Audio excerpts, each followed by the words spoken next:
আপনি কি জানেন এমন এক ভগবানের রূপ আছে যিনি দেবতাদেরও ক্রোধ শান্ত করতে পারেন? আজকের এই বিরল ও শক্তিশালী মন্ত্র সেই মহাশক্তির উদ্দেশ্যে। ওম সরভেশ্বরায় নমঃ। এই মন্ত্রটি নিবেদিত ভগবান সরভার উদ্দেশ্যে, যিনি ভগবান শিবের এক অতিশয় শক্তিশালী ও রহস্যময় রূপ। পুরাণ অনুসারে যখন নরসিংহা অবতারের ক্রোধ এতটাই প্রবল হয়ে ওঠে যে দেবতারা ভীত হয়ে পড়েন, তখন সেই মহাক্রোধ শান্ত করতে ভগবান শিব সরভেশ্বর রূপ ধারণ করেন। সরভেশ্বরকে প্রায়ই অর্ধ সিংহ অর্ধ পাখি রূপে বর্ণনা করা হয়, যার মধ্যে অসীম শক্তি, তেজ ও নিয়ন্ত্রণের প্রতীক রয়েছে। এই রূপটি বোঝায় বিশ্বে যত শক্তিই থাকুক, সর্বোচ্চ নিয়ন্ত্রণ সর্বদা মহাশিবের হাতেই। মন্ত্রের অর্থ ওম পরম ব্রহ্মের ধ্বনি, সরভেশ্বরায় ভগবান সরভেশ্বরকে নমঃ প্রণাম ও আত্মসমর্পণ।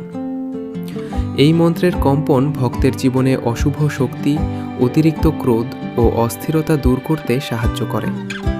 বিশেষ করে শনিবার অথবা অমাবস্যা তিথিতে এই মন্ত্র 108 বার জপ করলে জীবনের বড় বাধা দূর হতে শুরু করে, শত্রু ও নেতিবাচক শক্তির প্রভাব কমে, মানসিক অস্থিরতা ও ক্রোধ নিয়ন্ত্রণে আসে, আত্মরক্ষা ও আধ্যাত্মিক সুরক্ষা বৃদ্ধি পায়, অন্তরের শক্তি ও স্থিরতা বাড়ে। জপের সময় কল্পনা করুন ভগবান সরভেশ্বর বিশাল দিব্যরূপে আকাশে বিরাজমান, তার দীপ্ত আভা চারদিকে ছড়িয়ে পড়ছে, আর সেই শক্তিশালী আলো আপনার জীবনের সমস্ত অন্ধকার ও বিপদ দূর করে দিচ্ছে। ওম সরভেশ্বরায় নমঃ।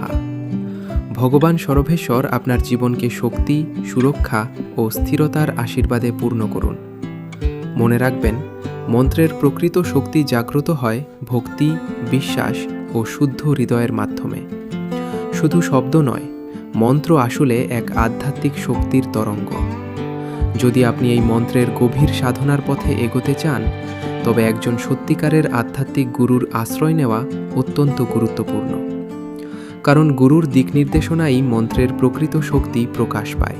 প্রিয় দর্শকবৃন্দ, যদি এই ভিডিওটি ভালো লেগে থাকে তবে সাবস্ক্রাইব করুন আমাদের চ্যানেল দৈনিক মন্ত্রকথা এবং লাইক, শেয়ার ও কমেন্ট করে জানান পরের ভিডিওতে কোন দেবতার মন্ত্র শুনতে চান।